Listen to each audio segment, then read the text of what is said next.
Takedown, a federal inmate from detention center. When I heard Metropolitan, that shit, I knew something terrible had gone down. I accepted the call and heard my brother Lil Dog's voice. That dude Pat Bernard set me up to get busted.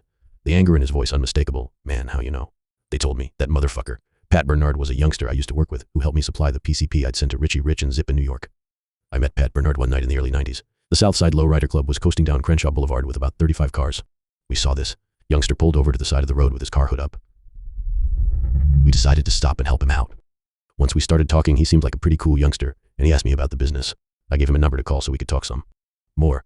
Eventually, Pat Bernard started buying half a kilo from me on a daily basis. One day, he came to buy from me while I was receiving a load of kilos from my Colombian plug. That was a big mistake because he got a chance to see my Colombian plug. That day, I decided to cut down on the number of transactions. With him, I told him, keep your money, and gave him 5 kilos so he could come back and see me weekly instead of daily. Pat Bernard was a regular customer of mine for a few years until he went to Minnesota and got caught with 9 kilos of crack. To get out of his legal troubles, the nigga used every little piece of information he had. He told the Minnesota police and the FBI about my brother Lil Dog, who had been on the run from the U.S. Marshals for 3.5 years.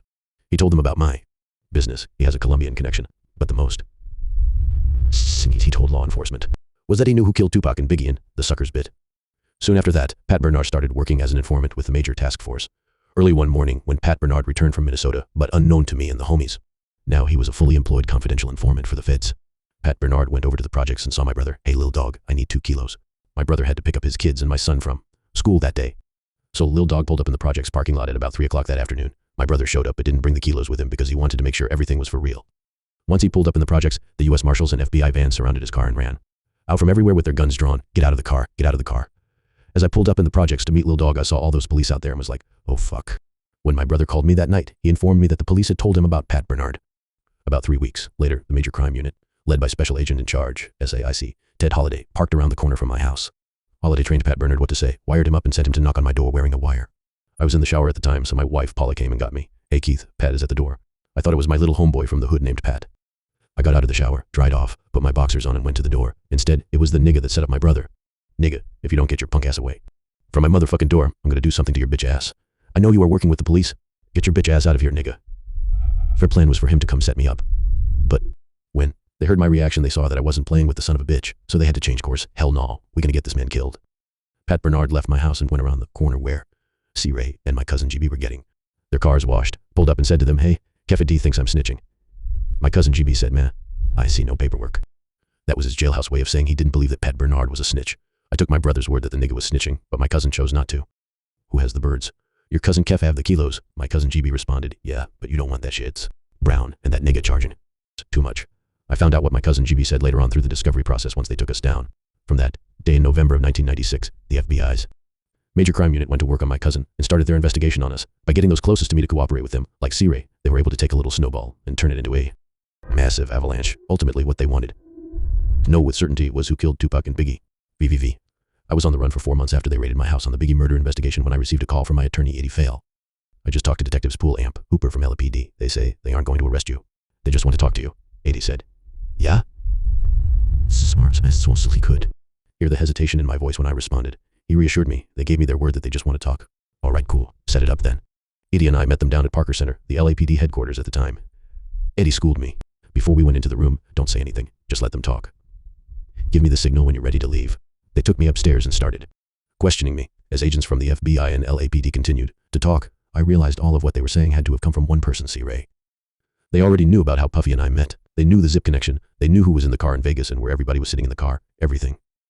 I know for a fact C-Ray had to give them that information because he was the only person that got arrested on the Biggie murder raids that knew our private business like that. All of the other people that were picked up as part of the Biggie raids were youngsters from the hood tried to smoke his ass at least 4 different times. One day they shot his car up no less than 40 times. Gangbangers that I wouldn't allow around me like that.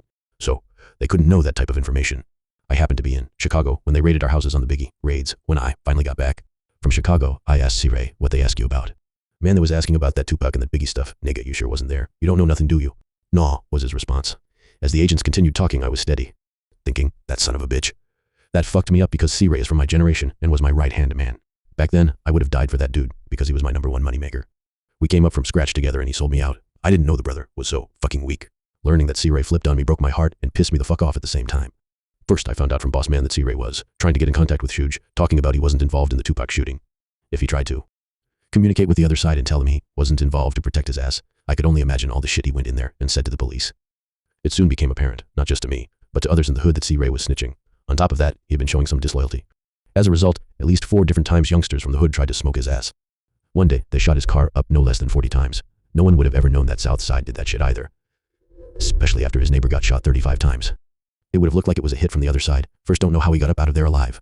He called me after that and asked if you sick the little homies on me. Nah, I ain't sick the homies on you. You brought that on yourself. When I heard the information the police already had, I made my rehearsed hand signal to Eddie, which meant it was time to get me the fuck up out of there. Eddie cut the interview. I have other engagements, gentlemen. Sorry, but we have to go. On my way out the door, LAPD Detective Poole said, you think you were hiding from us? We knew where you were the whole time. We're going to take these pictures to New York, and if they identify you as the killer, we're coming to get your ass. Cool. I'm not worried about that because I know I ain't do a motherfucking thing. I ain't did shit. When Detective Poole said that they knew where I was the whole time is the moment I realized they had to have tapped my cousin Speedo's phone. They had chased me out of the frying pan into the fire. VVV. In July, my cousin Speedo came by and said, yo, cuz I need some work. All right. Meet me at my boy Sambo's over at Willowbrook Tracks. I jumped in my dad's car and went over to the location. Sambo and I were in front of his apartment building when Speedo pulled up in his van. I noticed as he pulled up that the van didn't have any side view mirrors. I pulled 2 briefcases full of money out of the van, $280,000 to be exact, and handed them to Sambo. Sambo said, come back in an hour and I'll have the shit ready. Let me count the money. All right, cool. I jumped in the van with Speedo. Come on, man. Let's go and get something to eat from that Taco Bell on Compton Boulevard. We went through the Taco Bell drive-through line, ordered our food, and as we were pulling out, Speedo said, the dude behind me didn't even pay them for his fucking food. Yeah, damn. As we continued out of the driveway, we saw 7 FBI-looking cars going in the opposite direction. Damn, they're on somebody's ass, I said. Fuck it, let's go. We went on and made the right turn. I told Speedo, go by my house and let's get some weed. By the time we finished eating and got buzzed up, an hour had already passed. So it was time to go back and get to work. We drove up Alameda to Greenleaf and made a left turn headed into my hood. Then my cousin Speedo said, damn, cousin Keith, them same Fed cars that we saw going the other way, they're all behind us now. You bullshitting? No, I ain't. In my mind, I was thinking, damn, them niggas out in New York done light on me and identified me in that biggie shit. Fuck, I knew better than to look back. Then I calmly said to Speedo, cuz give me a chance to run. Get me to the hood. I knew my hood like the back of my hand. I planned to jump out and run as soon as we hit the hood, cause the FFB, it didn't know my hood like I knew my hood. All right, Kuzo. We went up to Burris Lane and made a left, and all of the feds were still following behind us. Speedo made a complete U-turn and got back on Greenleaf. By the time we got to Artesia and Long Beach Boulevard, the FBI agents were coming off the freeway and off of Artesia from everywhere. By then, the police car with the cherries on top was behind us and lit us up. My cousin Black was in the back of the van with Speedo's kids. They got us all out of the van and had us lay down in the middle of the street, handcuffed us, and threw us in the back of an LAPD car. They took all 3 of us, Speedo, Black, and myself, upstairs at the station on the street and handcuffed us to a bench. They had us sitting there handcuffed to that bench for over an hour, so I yelled out, what the fuck y'all got us in here for? One of the officers responded, you guys are being detained. You're not under arrest. By 4 o'clock in the afternoon, I was going crazy. This is against my civil rights. This shit is wrong. What the fuck? I need to talk to my attorney. I was going plumb ape in that motherfucker because we had been in there from 10 o'clock that morning to 4 o'clock in the afternoon. They had my phone and my beeper on their desk, and they both kept buzzing and going off. Eventually, this red-headed FBI agent came out and said, you want to know what you're in here for? Yeah, motherfucker. Y'all have been moving large quantities of cocaine out of Jordan Downs housing projects. He looked at Speedo, pointed at him and said, you have 20 years coming, buddy. Then he looked at me and said, you have on a Rolex watch, Sperry boat shoes, and $10,000 in your pocket. What, you have a yacht or something? Then he started laughing. We're still trying to figure out who you are. When he got to my cousin, Blackie said, you ain't nothing but a gangbanger. You don't have anything to worry about. You'll be going home soon. Another hour passed, and they finally came and took the handcuffs off and released us. When we got back to the van, we were rummaging through it looking for the .45 Glock I had, and the .40 Speedo had left inside. Shit, them bastards took my damn gun, I said.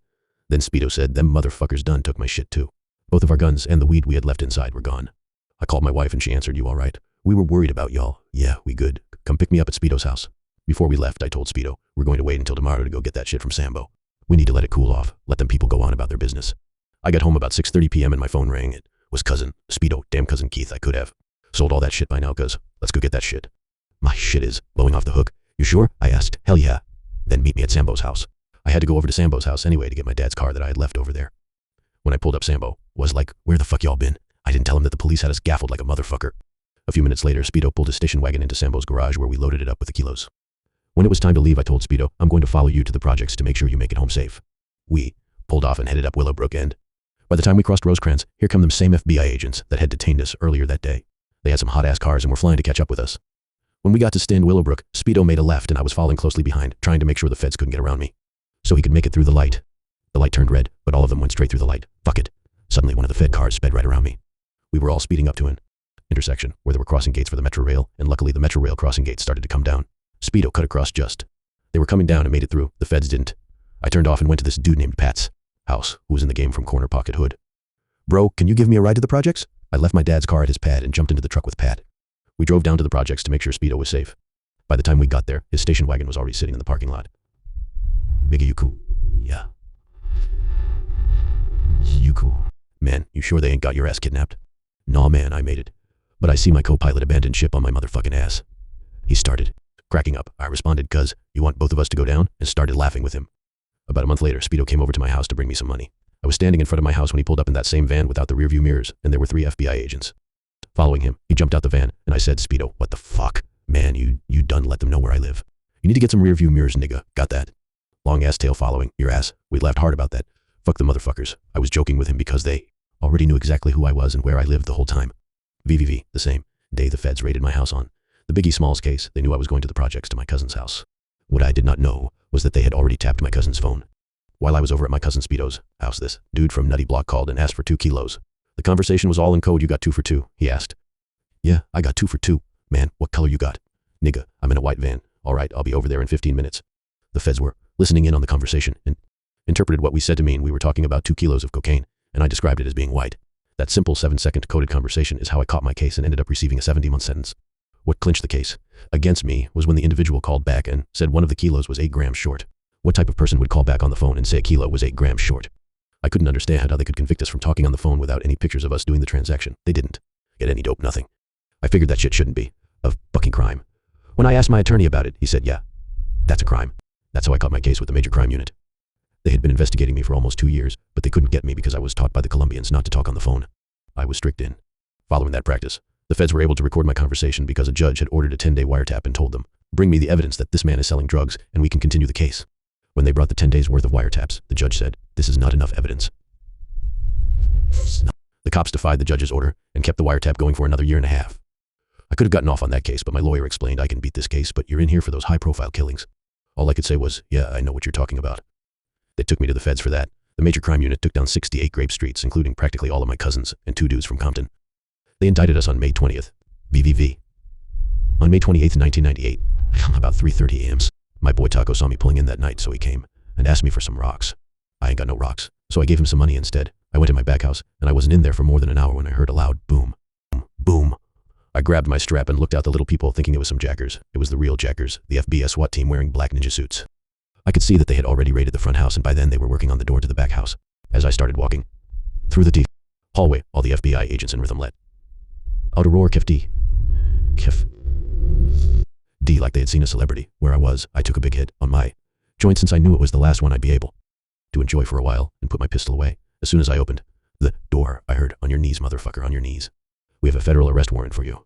What the fuck? On your knees? I saw about 40 red dots on my chest and quickly dropped to my knees with my hands up. They handcuffed me while I was still in my boxers and walked me out of the front door onto the front porch. My mother-in-law, my wife, and my 3 kids were in the front of the house, standing in the cold, crying. They brought me out some house shoes and pants to put on. There were 3 sheriff Suburbans on the corner with the street blockaded off to prevent anyone from entering or leaving the street. By then, about 10 carloads of FB with green jackets from the major task force arrived. Oh, I'm in some shit, I remember thinking. They called one of the sheriffs from the corner, and he threw me in the backseat of his car. On the way downtown to the station, there were 3 sheriffs in the car, one sitting in the passenger seat and one in the back with me. The driver looked back and said, "Hey man, your boy C-Ray out there in Columbus, Ohio shot the fuck up." And he started laughing. It was true, C-Ray had gotten shot the day before in Columbus, Ohio, but the man hadn't been shot for more than 24 hours. I wondered, how the fuck did they know that? Then the sheriff in the passenger seat was like, "Your boy the Reaper set you up for a robbery out there in Hawthorne." They were letting me know all the people that were against me on the ride down there. These were some of my closest homeboys. I'm like, "For real?" "Yeah." Finally, I asked, "Man, what the fuck is this shit about?" One of them replied, "We've been told not to say anything to you." As we were pulling into the back of the station, I saw them taking my cousin Speedo and GB, Big Pete, Woody, a bunch of my homies into the station. They took me out of the police car and into the sheriff's station. Once I got into the station, there were about 70 FBI agents inside. We entered the police station from the back, and as soon as the door opened, I saw more of my cousins and homeboys in them, holding tank. Oh, fuck. As I started walking through the hallway, all the FBI agents in rhythm let out a roar, "Kef D. Kef D. Kef D," like they had seen a celebrity. They placed me in a small cage, and a few of the agents came up to the cage to get a closer look like I was an endangered mountain gorilla or something. They wanted to see what the fuck I looked like. One cool FBI agent wearing a Rolex came up to me and said, "You're a little bitty ass. I thought you were 6'2", 280 pounds. You're a little bitty dude and got all these people scared of you." "Man, fuck you," I shot back. "Hold it, brother, hold it. I haven't done anything to you." "Man, fuck you. Get your little punk ass out of here." I laughed, and he cracked a little grin. As the morning wore on, they interviewed all 70 people that were in there and left me for last. You're the biggest fish here, the agent said. What? Yeah, you're the biggest fish here. We're going to charge y'all under the RICO Act, racketeer influenced and corrupt organizations, and you're going to be number 1 on the indictment. One of the agents asked, are you going to hire that high-priced attorney Eddie Fall? I just ignored his ass. You might as well keep your money, Kef D. This is different. I continued to ignore him, but I did take a mental note. Other agent said, if you tell us where Sambo is, we'll let you go right now. Sambo was my secondary supplier from 7-0. The same task force that was on us was also on Sambo and his crew. Sambo's team got taken down 2 months before us. They caught Sambo's brothers and his whole crew, but Sambo was still on the run. Motherfucker, didn't you have my street blockaded off with about 100 police? You think I can go home? Use your fucking brain. You know I can't go home and I ain't fixing to tell on nobody anyway, fuck you. They took me to jail, and the assistant U.S. attorney for the Central District of California came in. We developed the nickname Bluebeard for his ass because he was out for blood, and he had a beard. He was on a roll, charging all of these guys under the CC. Continuing criminal enterprise statute. First recommended no bail for all of these co-defendants. They no-bailed all of us, and they told my attorney I was going to be number 1 in the indictment. The next morning after we all got busted, the chaplain was at my cell. I'm sorry to inform you, Mr. Davis, that your grandmother passed away last night. Damn, his words rocked me. Would you like to call the family? I didn't respond. I couldn't answer. I was speechless. I just sat there stunned with my head in my hands. My grandmother was like a mother to us once my mother passed away. Grandma took Mom's place and helped raise us. That was a devastating blow for me because she was always there for me and had my back.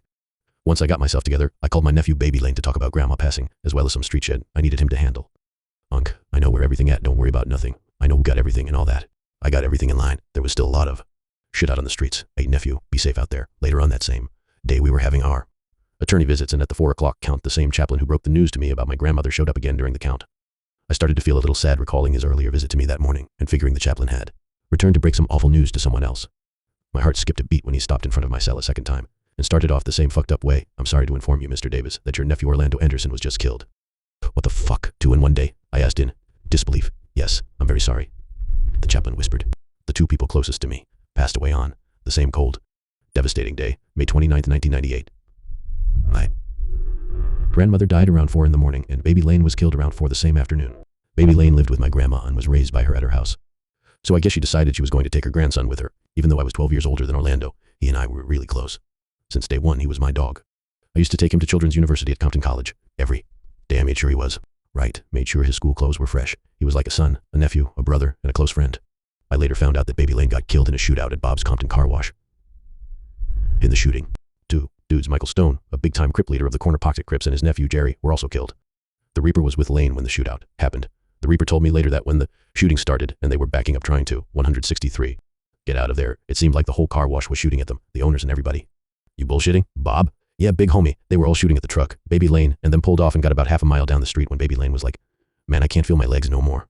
They say he passed away right there in the blazer. After my grandmother and nephew passed, I went to a bail hearing the next morning to see if I could get released so that I could attend their funerals. When we went to the bail hearing, my attorney explained his grandmother has been like a mother to him.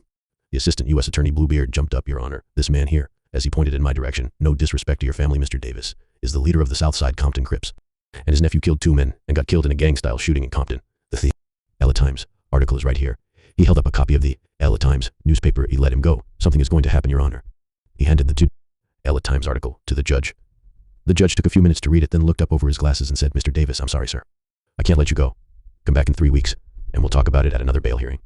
All I want to do is go to my grandmother's funeral, I pleaded. My lawyer, Eddie, jumped up and said, Your Honor, when did the LA Times start prosecuting people? This man wants to go to his beloved grandmother's funeral. No. Let you go. The judge responded, both, Your Honor, this man here, no disrespect to your family, Mr. Davis is the leader of the Southside Compton Crips. If you let him go, something is going to happen. Funerals were held the same day. I missed them both. VV. That's one thing I can say about Special Agent in Charge Holiday and U.S. Attorney Bluebeard. Those motherfuckers were on top of their games. Both of them were sharp. Those 2 were going to take all of those crooked-ass cops down, and they needed to be busted.